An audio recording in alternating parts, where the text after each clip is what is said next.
Good afternoon, Kuya Mili. Dito kami sa Primpiolas ng Dunsol. Ayan na, dito sa, yun, papuntang Balangurang yan. Ayan dyan. Ito dito ng anam na nung panahon, yung Primpiolas. Sabi sa Bicol Nurongan. Ayan, nagkataob. Ayan guys, ang ganda ng dagat. Ang linaw ng tubig. Ayun, doon na yung tinatawag na Butanding doon. Napunta mga pag nakita sa mga butanding ayan. Grabe init yun, may mga bangka siguro kaya yung butanding naghahanap.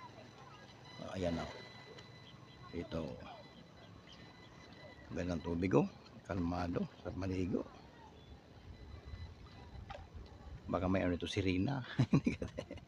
Okay guys, so doon sa yung tulay doon mamaya sa tulay na yun papunta ng Dangkalan. Ayan doon, ay kita palang mayon ayan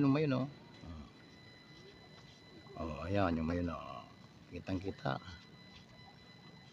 Ayan ganda ng view dito pag sa dagat sa maligo.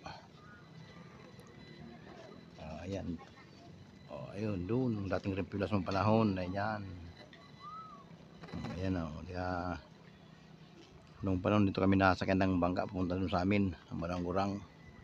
Kaya doon ngayon wala na, puro ng motor yung service na ayan ayun kailangan wala akong makadampang doon sa tulay na yun ng bangka kasi mababa lang yun pag naghahitad ayun sagad yan, delikado yan sa bangka. Ayun mayon katanang pa rin mayon dito. Yan bangka bangka dito yan ang tawag sa Bicol kumpit. Ayan kumpit dito. Ayun ayun sa maliit ayun ayun ganda, luma na nga lang. Sige, bye.